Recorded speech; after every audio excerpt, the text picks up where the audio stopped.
அந்த காட்டுல நிறைய பறவைகளும் நிறைய விலங்குகளும் வாழ்ந்து வந்தாங்க. அந்த பறவைகள்ல சில பேர் தங்களுக்குன்னு சொந்தமா இருந்த நிலத்துல விவசாயம் பண்ணிக்கிட்டு இருந்தாங்க. அதே மாதிரி சோனா குருவிக்கு தனக்கு சொந்தமா இருந்த கொஞ்சம் இடத்துல இந்த தடவை வெங்காயம் பயிர் பண்ணலாம்னு யோசிச்சுக்கிட்டு இருந்தது. அந்த சமயத்துல கோரிக்காகவும் காலுக்காகவும் அங்க வந்தாங்க. இந்த காய்களுக்கு சொந்தமான வயலும் சோனா குருவியோட வயலுக்கு பக்கத்துலதான் இருந்தது. என்ன சோனா, ரொம்ப யோசனையா இருக்க. இந்த தடவை உன்னோட வயல்ல என்ன பயிர் பண்ண போற? காலண்ணா, நான் இந்த தடவை வெங்காயம் பயிர் பண்ணலாம்னு இருக்கேன். இங்க பாரு சோனா, நான் சொல்றதை கேளு. வெங்காயம் பயிர் பண்ணனா உனக்கு அவ்வளவா லாபம் கிடைக்காது. நாங்க முட்டைக்கோஸ் தான் பயிர் பண்ண போறோம். எங்களை மாதிரியே நீயும் முட்டைக்கோஸ் பயிர் பண்ணு. நீ வேணா பாரு, இந்த தடவை முட்டைக்கோஸ் நல்ல விலைக்கு போகும். நாமளும் நிறைய சம்பாதிக்கலாம்.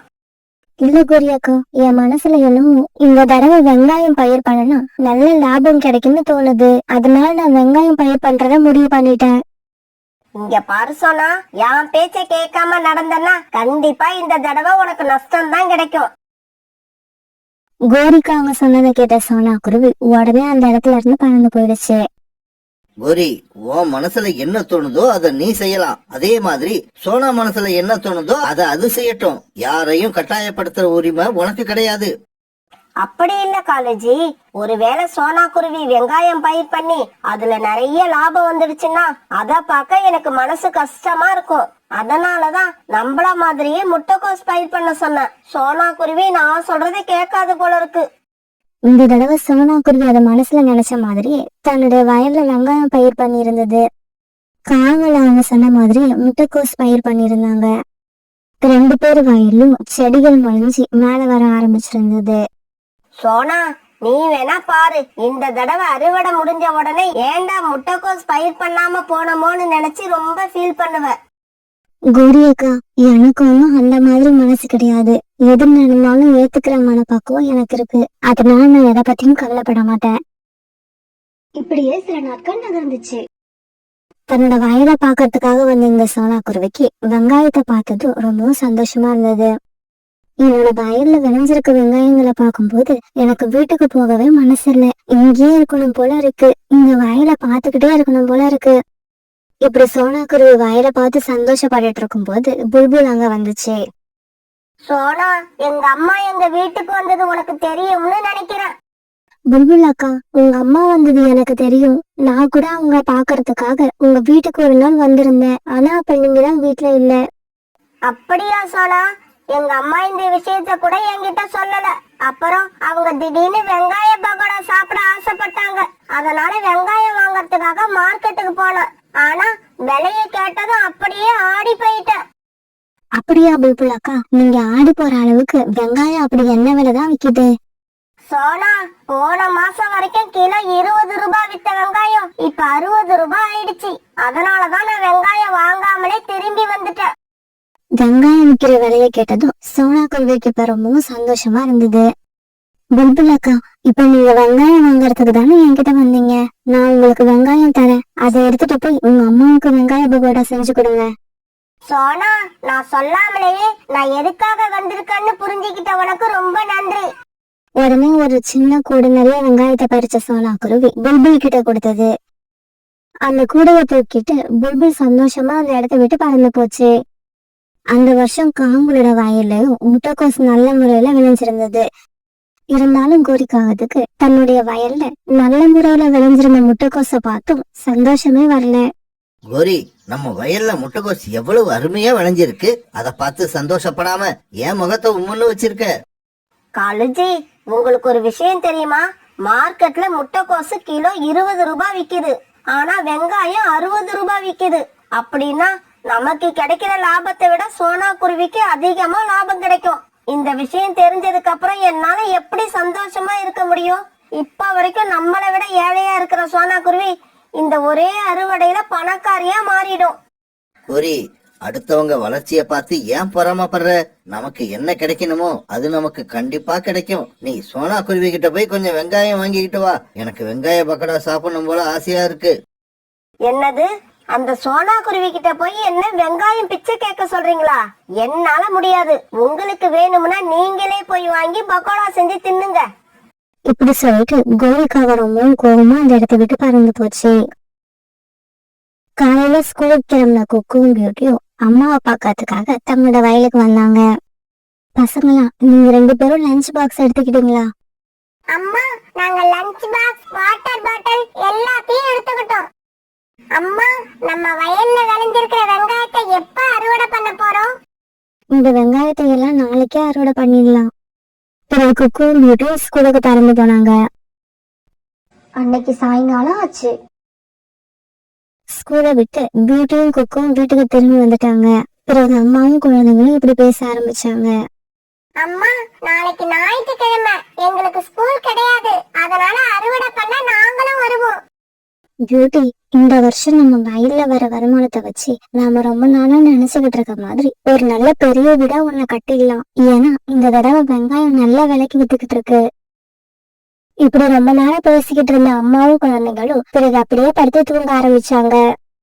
அன்னைக்கு ராத்திரி திடீர்னு யாரும் எதிர்பாராத விதமா அந்த காட்டுல கருமீன்கள் சேர்ந்து மின்ன ஆரம்பிச்சது. கோரி, என்ன இது? திடீர்னு வானம் இருட்டிக்கிட்டு வந்து மின்னல் மின்னுது. இன்னும் கொஞ்ச நேரத்துல மழை வந்துடும்னு நினைக்கிறேன். அதனால நாம இப்பவே போய் நம்ம வயல்ல உள்ள முட்டைகோசையெல்லாம் அறுவடை பண்ணி வீட்டுக்கு கொண்டு வந்துடணும். ஒருவேளை மழை பெஞ்சு நம்ம வயல்ல தண்ணீர் தேங்கி நின்னுச்சுன்னா நம்ம முட்டைகோசை எல்லாம் அழுகி போயிடும். காலுஜி, அப்படின்னா இப்பவே வாங்க, நாம போய் முட்டைக்கோஸ் எல்லாத்தையும் அறுவடை பண்ணி வீட்டுக்கு கொண்டு வந்துருவோம். இப்படி பேசிக்கிட்ட காங்கள் உடனே தங்களோட வயலுக்கு பறந்து போனாங்க. வயலுக்கு போன இவங்க முட்டைக்கோசை எல்லாம் அறுவடை பண்ணி மூட்டை மூட்டையா கட்டி வச்சாங்க. பிறகு அந்த மூட்டையெல்லாம் தூக்கிட்டு தங்களோட வீட்டுக்கு பறந்து வந்துட்டாங்க. கோரி, நான் அவசரத்துல ஒரு விஷயத்த மறந்துட்டேன். நான் போய் சோனா குருவியை எழுப்பி மழை வர்ற விஷயத்த சொல்லிட்டு வந்துடுறேன். அதுவும் வெங்காயத்தெல்லாம் அறுவடை பண்ணி அதோட வீட்டுக்கு எடுத்துக்கிட்டு போகட்டும். காலுஜி, நீங்க ஒன்னும் சோனா குருவியை பத்தி கவலைப்பட வேண்டாம். அது நம்மளை விட புத்திசாலி. அது இந்நேரம் எழுந்திருச்சு தன்னோட வயலுக்கு போய் அறுவடையே ஆரம்பிச்சிருக்கோம். நீங்க நிம்மதியா படுத்து தூங்குங்க. பிறகு காலுக்காகவும் கோரிக்காகவும் முட்டைக்கோசு அறுவடை பண்ணி வீட்டுக்கு கொண்டு வந்த சந்தோஷத்துல நிம்மதியா படுத்து தூங்க ஆரம்பிச்சாங்க. பிறகு கொஞ்ச நேரத்துல எல்லாம் அந்த காட்டுல பயங்கரமா மழை பெய்ய ஆரம்பிச்சது. ஆனா மழை பெய்யாது தெரியாத சோனா குருவியும் அந்த குழந்தைகளும் தங்களோட வீட்டுல நல்லா தூங்கிட்டு இருந்தாங்க. அன்னைக்கு ராத்திரி பூரா இடைவெளி விடாம மழை பெஞ்சுக்கிட்டே இருந்தது. மறுநாள் பொழுது விடிஞ்சும் மழை பெய்யறது நிக்கவே இல்லை.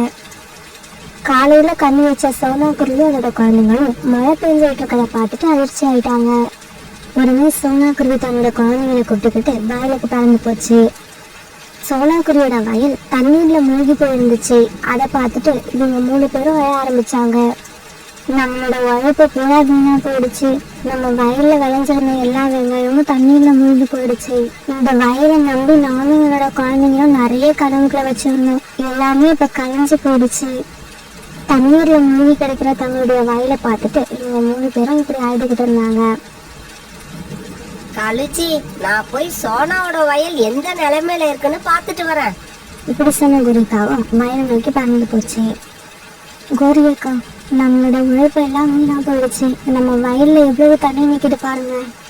சோனா, என்னோட வயல்ல எவ்வளவு தண்ணி நின்னாலும் எனக்கு கவலையே இல்ல. ஏன்னா நேத்து ராத்திரி மழை வர போறது தெரிஞ்சு நானும் காலுஜியும் வந்து எங்க வயல்ல இருந்த முட்டைக்கோஸ் எல்லாம் அறுவடை பண்ணி வீட்டுக்கு எடுத்துக்கிட்டு போயிட்டோம். கோரி அக்கா, ராத்திரி வந்து அறுவடை பண்ணிட்டு போனீங்க. அந்த விஷயத்த எனக்கும் சொல்லிருக்கலாம். நானும் ராத்திரியே வந்து அறுவடை பண்ணிருப்பேன். சோனா, ராத்திரி அறுவடை பண்ற அவசரத்துல எங்களுக்கு உன்னோட ஞாபகமே வரல. என்ன பண்றது? யார் யாருக்கு தலையில என்ன எழுதி இருக்கோ அதுதான் நடக்கும். இப்படி சொல்லிட்டு கோரிக்காக வந்து பறந்து போயிடுச்சு. பிறகு கொஞ்ச நேரத்துல சோனா குருவோட நண்பர்களான புறா, ரீட்டா, கிளி, புல்புல் இப்படி எல்லாரும் சோனா குருவோட வயலுக்கு வந்தாங்க. அந்த சமயத்துல அது வரைக்கும் பேஞ்சுக்கிட்டு இருந்த மழை சுத்தமா நின்று போயிடுச்சு. புறாண்ணா, எங்களோட வயலை பாருங்க. எவ்வளவு கஷ்டப்பட்டு நாங்க வேலை செஞ்சோம். எங்களோட உழைப்பெல்லாம் இப்படி வீணா போயிடுச்சு. சோனா, அழாத, தைரியமா இரு. ஆமா சோனா, உன்னோட வெங்காயம் எல்லாம் இன்னும் அழுகி போயிருக்காது. வா, நாம எல்லாரும் சேர்ந்து இப்பவே வெங்காயத்தை அறுவடை பண்ண ஆரம்பிப்போம். புறா இப்படி சொன்னதை கேட்டு சோனா குருவியோட மனசுக்குள்ள சின்னதா ஒரு நம்பிக்கை வந்துச்சு. பிறகு அங்க இருந்த எல்லாரும் வயலுக்குள்ள இறங்கி வெங்காயத்தை அறுவடை பண்ண ஆரம்பிச்சாங்க. பிறகு ரொம்ப நேரம் கழிச்சு சோனா குருவோட வயல்ல இருந்த எல்லா வெங்காயத்தையும் அறுவடை பண்ணி முடிச்சுட்டாங்க. தன்னோட வயல்ல இருந்த வெங்காயம் எல்லாம் வீணா போகாம அறுவடை பண்ணி முடிச்சதை நினைச்சு சோனா குருவியும் அதோட குழந்தைங்களும் ரொம்ப சந்தோஷப்பட்டாங்க. பிறகு தன்னோட நண்பர்களுக்கு நன்றி சொல்ல சோனா குருவி எல்லா வெங்காயத்தையும் தள்ளு வண்டியில ஏத்திக்கிட்டு மார்க்கெட்டுக்கு போச்சு. சோனா குருவி மார்க்கெட்டுக்கு போற வழியில காலுக்காகத்தை சந்திச்சது. சோனா, நீயும் உன்னோட நண்பர்களும் சேர்ந்து வெங்காயத்தை அறுவடை பண்ண செய்தியை கேட்டு ரொம்ப சந்தோஷப்பட்ட. அப்புறம் ஒரு விஷயம், திடீர்னு இப்படி மழை பெஞ்சதால வெங்காயத்தோட விலை இன்னும் 20 ரூபாய் ஏறி இப்ப கிலோ 80 ரூபாய்க்கு வித்துக்கிட்டு இருக்கு. இப்படி சொல்லிட்டு காலுக்காக அங்கிருந்து பறந்து போயிடுச்சு. பிறகு மார்க்கெட்டுக்கு போன சோனா குருவி தன்னுடைய வெங்காயத்தை ரொம்பவும் நல்ல விலைக்கு வித்தது. இப்படி வெங்காயத்தை விற்பனை செஞ்சதுல கிடைச்ச பணத்தை எடுத்துக்கிட்டு சோனா குருவி அதோட குழந்தைங்க வீட்டுக்கு போனாங்க. மறுநாள் இந்த விஷயத்தை எல்லாம் கேள்விப்பட்ட கோரிக்காவும் ரொம்பவும் சோகமாயிடுச்சு. கழுஜி, சோனா குருவி அது நண்பர்களும் சேர்ந்து வெங்காயத்தை அறுவடை பண்ணி ரொம்பவும் நல்ல விலைக்கு வித்துட்டாங்கன்னு கேள்விப்பட்டான். அதை கேட்டதுல இருந்து எனக்கு மனசே சரியில்லை. கோரி, நல்ல எண்ணமும் நல்ல நடத்தையும் மத்தவங்களுக்கு உதவி செய்யற குணமும் உள்ளவங்கள உன்ன மாதிரி கெட்ட எண்ணம் உள்ளவங்க வேணா கைவிட்டுட்டு போகலாம். ஆனா இப்படி உள்ளவங்கள கடவுள் என்னைக்குமே கைவிட மாட்டாரு.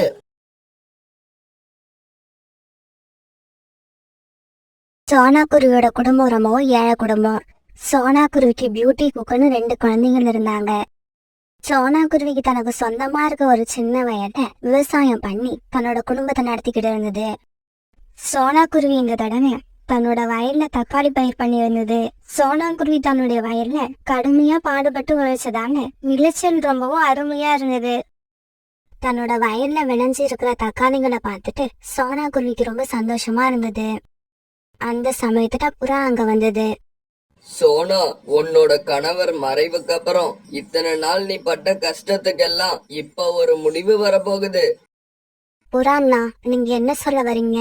எனக்கு எதுவும் புரியல, கொஞ்சம் தெளிவா சொல்லுங்க. இன்னைக்கு காலையில என் வயல்ல விளைஞ்சிருந்த கத்திரிக்காயை எடுத்துக்கிட்டு மார்க்கெட்டுக்கு போயிருந்தேன். அப்பதான் எனக்கு இந்த விஷயம் தெரிய வந்தது. இந்த வருஷம் தக்காளி சரியா விளையாததால தக்காளி விலை அதிகமாயிருக்கு.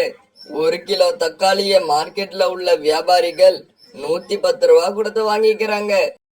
புறாண்ணா, நீங்க சொல்றத கேட்கும் போது எனக்கு ரொம்ப சந்தோஷமா இருக்கு. எங்க குடும்பத்தை வாட்டிக்கிட்டு இருந்த வறுமை என்னை விட்டு தூரமா போயிடும்னு நினைக்கிறேன். சோனா, நீ நினைச்சது இந்த தடவை கண்டிப்பா நடக்கும். சீக்கிரமா தக்காளிகளை பறிச்சு எடுத்துக்கிட்டு மார்க்கெட்டுக்கு போ. இப்படி சொல்லிட்டு புறா அங்கிருந்து பறந்து போயிடுச்சு. பிறகு நல்ல பழுத்த தக்காளிகளை சோனா குருவி பறிச்சு ஒரு கூடையில போட்டுச்சு. குழந்தைங்களா, நான் இந்த தக்காளியை கொண்டு போய் மார்க்கெட்ல வித்துட்டு வரேன். அது வரைக்கும் நம்ம வயல பத்திரமா பாத்துக்கோங்க.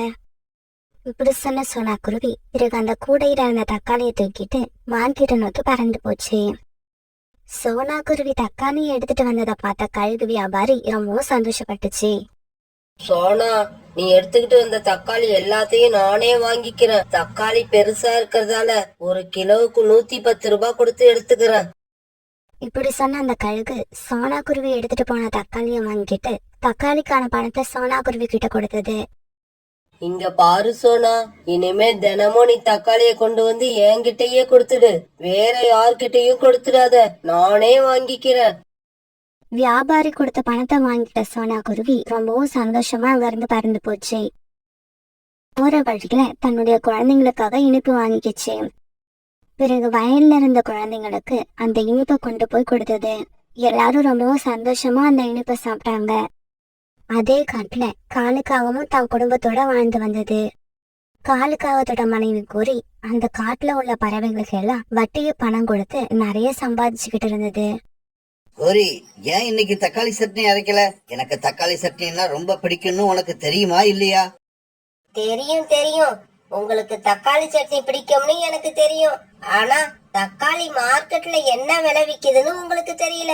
மார்க்கெட்ல தக்காளியோட விலை என்ன தெரியுமா? 1 கிலோ 140 ரூபாய். என்னது, தக்காளி 1 கிலோ 140 ரூபாயா? இதை என்னால நம்பவே முடியல.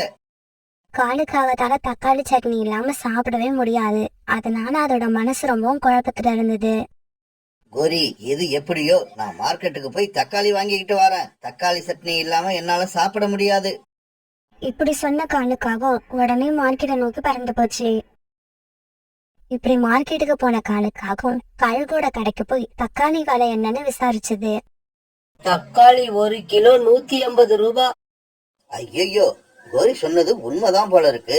தக்காளி விக்கிற விலையில இப்ப என்னால தக்காளிய வாங்க முடியாது. ஆனா தக்காளி சட்னி இல்லாம என்னால சாப்பிடவும் முடியாத. இறைவா, என்னை ஏன் இப்படி சோதிக்கிற? இப்படி நினைச்ச காலுக்காவும் உடனே அங்க இருந்து தன்னோட வீட்டுக்கு பறந்து போச்சு. இப்படி பறந்து போன காலுக்காவும் வழியில இருந்த சோனா குருவியோட வயலை பாத்துடுச்சு. அடேங்கப்பா, சோனா குருவியோட வயல்ல எவ்வளவு தக்காளி விளைஞ்சிருக்கு. இந்த வயல்ல இருந்து நமக்கு தேவையான தக்காளிய பறிச்சுக்கிட்டு போவோம். இப்படி யோசிச்ச காலுக்காகவும் சோனா குருவியோட வயலுக்கு போன உடனே அங்க சோனா குருவியும் அது குழந்தைங்களும் காவலுக்கு இருக்கிறத பாத்துருச்சு. சோனா குருவி மட்டும் இல்லைன்னா இந்நேரம் இந்த தக்காளிய பறிச்சுக்கிட்டு வீட்டுக்கு போயிருப்பேன். என்ன பண்றது, எனக்கு நேரமே சரியில்லை. இப்படி யோசிச்ச காலுக்காகவும் உடனே தன்னோட வீட்டுக்கு பறந்து போச்சு. கோரி, சோனா குருவியோட வயல்ல இந்த வருஷம் தக்காளி ஏகபோகமா விளைஞ்சிருக்கு. சோனா குருவி மட்டும் இந்த வருஷம் தன்னோட வயல்ல உள்ள எல்லா தக்காளியையும் வியாபாரம் பண்ணுச்சுன்னா இந்த காட்டுலயே பெரிய பணக்கார பறவையா மாறிடும். அப்படி நடக்காம நாம தான் தடுத்து நிறுத்தி ஆகணும். காலுஜி, சோனா குருவியோட கணவர் ராணா குருவி உயிரோட இருக்கிறப்ப ஒரு தடவை நம்ம கிட்ட ஒரு வெள்ளை பேப்பர்ல சைன் போட்டு கொடுத்துச்சே, அது உங்களுக்கு ஞாபகம் இருக்கா? ஆமாங்கோரி, ஞாபகம் இருக்கு. ஆனா வாங்கின பணத்தை ராணா குருவி திருப்பி கொடுத்த உடனே அந்த பேப்பரை நீ ராணா குருவி கிட்ட திருப்பி கொடுக்கல. இல்ல காலுஜி, அந்த பேப்பர் என்கிட்டதான் இருக்கு. ராணா குருவி அந்த பேப்பரை கேட்டுக்கிட்டே தான் இருந்தது. ஆனா நான் தான் அதை எங்க வச்சேன்னு தெரியல. தேடி எடுத்து தரேன்னு சொல்லி கடைசி வரைக்கும் கொடுக்கவே இல்ல. கோரி, நீ சொல்றத பார்த்தா இப்ப சோனா குருவியோட அந்த தக்காளி வயல் நமக்கு தான் சொந்தம்னு சொல்லு. ஆமா, அது இன்னுமே நம்மளோட வயல் தான். அதுல விளைஞ்சி இருக்கிற தக்காளி எல்லாம் நமக்கு தான் சொந்தம். வாங்க இப்பவே போய் சோனா குருவிய விரட்டி அடிப்போம். இப்படி சொன்ன கோரிக்காவும் மரப்பெட்டியில இருந்து ராணா குருவி கையெழுத்து போட்டு கொடுத்த பேப்பரை எடுத்து பிற காலுக்காகவும் கோரிக்காகவும் சோனா குருவியோட வயலை நோக்கி பறந்து போனாங்க. காலன்னா கோரியக்கா, என்ன அதிசயமா நீங்க 2 பேரும் எங்க வயல பார்க்க வந்திருக்கீங்க? இங்க பாரு சோனா, இந்த பேப்பரை நல்லா படிச்சு பாரு. உன் கணவர் ராணா உயிரோட இருக்கிறப்ப இந்த வயலை அடகு வச்சு என்கிட்ட 1 லட்சம் ரூபாய் பணம் வாங்கியிருக்கு. இல்ல கோரியக்கா, நீங்க போய் சொல்றீங்க. என் கணவர் இந்த வயலை உங்ககிட்ட அடகு வச்சு 2000 ரூபாய் தான் பணம் வாங்கியிருந்தாரு. அதையும் திருப்பி கொடுத்துட்டாரு. சோனா, நாங்க பொய் சொல்லல, நீ தான் பொய் சொல்ற. இங்க பாரு, எங்களை ஏமாத்த நினைக்காத. உன்னால முடிஞ்சா 1 லட்சம் ரூபாய் பணத்தை எடுத்து வை. இல்லன்னா இப்பவே இந்த வயலை எங்க கிட்ட கொடுத்துட்டு நீ வீட்டுக்கு கிளம்பு. இது அநியாயம், அக்கிரமா. நீங்க 2 பேரும் என்ன ஏமாத்த பாக்குறீங்க. இங்க பாரு சோனா, மரியாதையா வயலை விட்டு வெளியில போயிடு. இல்ல உன்னோட குழந்தைங்க 2 பேரையும் தலைக்கீழ கட்டி வச்சு அடிக்க ஆரம்பிப்போம். காங்கள் இப்படி மிரட்டின உடனே என்ன பண்றதுன்னு தெரியாத சோனா குருவி குழந்தைகளை கூப்பிட்டுக்கிட்டு அங்கிருந்து பறந்து போயிடுச்சு. இங்க நடந்ததை பார்த்துட்டு நிறைய பறவைங்க வந்தாங்க. இப்படி வந்தவங்க எல்லாரும் கோரிக்கா அவன் கையில இருந்த பேப்பரை படிச்சு பார்த்துட்டு எதுவுமே சொல்ல முடியாம மௌனமா பறந்து போயிட்டாங்க. கோரி, எல்லாரும் போயிட்டாங்க. இதுக்கு மேல நாம என்ன பண்றது? என்ன பண்றதா? சீக்கிரமா தக்காளி எல்லாம் பறிச்சு ஒரு கூடையில போடுங்க. ஆளுக்கு ஒரு கூடையை தூக்கிட்டு போய் மார்க்கெட்ல வித்துட்டு வருவோம். தன்னோட வயிறை விட்டு அழுதுகிட்டே பறந்து போன சோனா குருவி தான் குழந்தைங்களோட ஒரு நதியோரம் உட்காந்து அழுதுகிட்டு இருந்தது. ராணாஜி, எங்க நிலைமைங்க பாத்தீங்களா? இப்ப எந்த ஆதரவும் இல்லாம நாங்க 3 பேரும் இந்த நதிக்கரையில உட்கார்ந்துருக்கோம். அம்மா அம்மா, நம்ம கஷ்டப்பட்டு வேலை செஞ்ச வயல எதுக்குமா அந்த காகத்துக்கிட்ட கொடுத்துட்டு வந்தீங்க? குப்பி இப்படி கேட்க என்ன பதில் சொல்றதுன்னு தெரியாத சோனா குருவி சத்தம் போட்டு அழ ஆரம்பிச்சுது. இந்த சத்தத்தை கேட்டு பக்கத்துல இருந்த நதியில இருந்து ஒரு தேவதை வெளியே வந்தது. குருவியே, எதனால நீ அழுதுகிட்டு இருக்க? நீங்க இப்படி அழுது சத்தம் போடுறது எனக்கு ரொம்ப தொந்தரவு கொடுக்குது. சோனா குருவி தன்னோட கதையை அழுதுகிட்டு அந்த தேவதை கிட்ட சொல்லுச்சு. இந்த உலகத்துல எனக்கு நிம்மதியா உட்கார்ந்து அழக்கூட இடம் இல்ல. கவலைப்படாத தேவதையே, நான் இப்பவே இந்த இடத்த விட்டு போயிடுறேன்.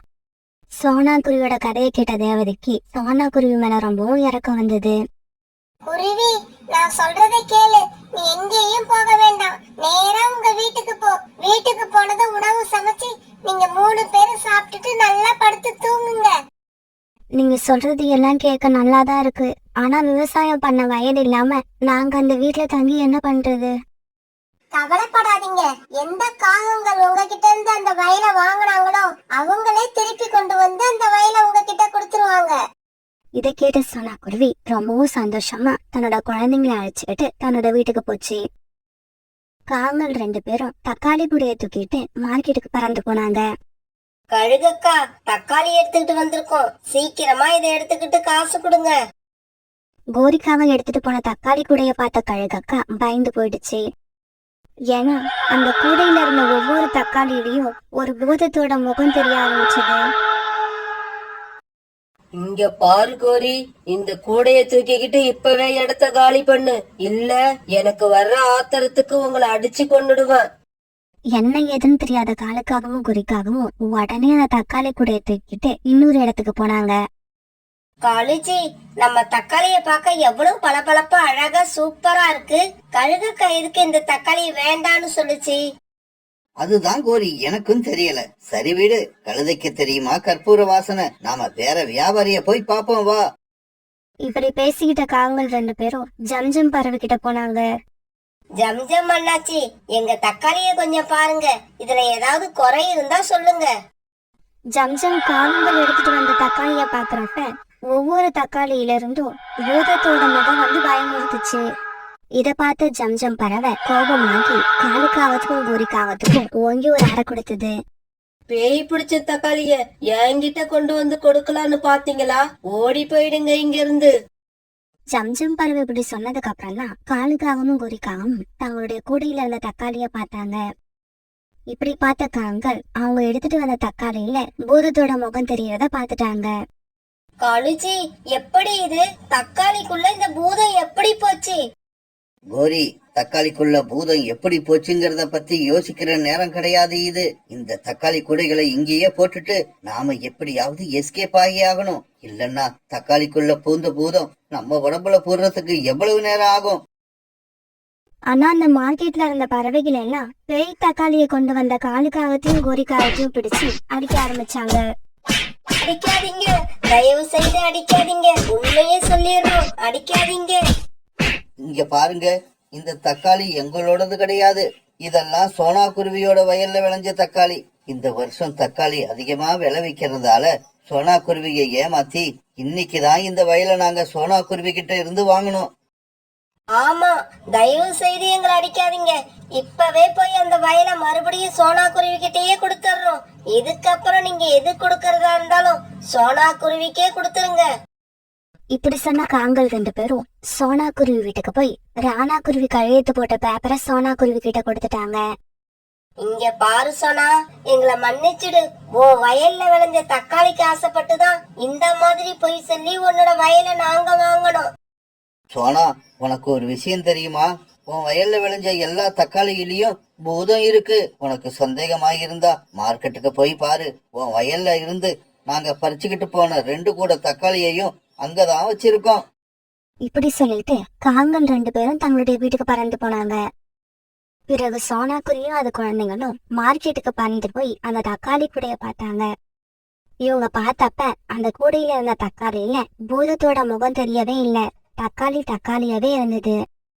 இந்த விஷயம் தெரிஞ்ச எல்லா வியாபாரிகளும் போட்டி போட்டுக்கிட்டு வந்து சோனா குருவி கிட்ட இருந்த தக்காளிய அதிக விலை கொடுத்து வாங்கினாங்க. பிறகு அந்த பணத்தை எடுத்துக்கிட்டு சோனா குருவியும் அது குழந்தைங்களும் சந்தோஷமா தங்களுடைய வீட்டுக்கு பறந்து போனாங்க. அம்மா, இதெல்லாம் எப்படி நடந்தது? என்னால நம்பவே முடியல. நம்ம கிட்ட இருந்து போன வயல் நமக்கு திருப்பி கிடைக்கும்னு நான் நினைக்கவே இல்ல. பியூட்டி, இது அதுவா நடக்கல. நதிக்கரையில நம்ம சந்திச்ச தேவதை தான் இப்படி எல்லாம் பண்ணியிருக்குன்னு நினைக்கிறேன். அதனால நம்ம அந்த தேவதைக்கு தான் நன்றி சொல்லி ஆகணும். அதுக்கு பிறகு ரொம்ப நாளைக்கு சோனா குருவியும் அது குழந்தைங்களும் அந்த காட்டுல ரொம்ப சந்தோஷமா வாழ்ந்து வந்தாங்க.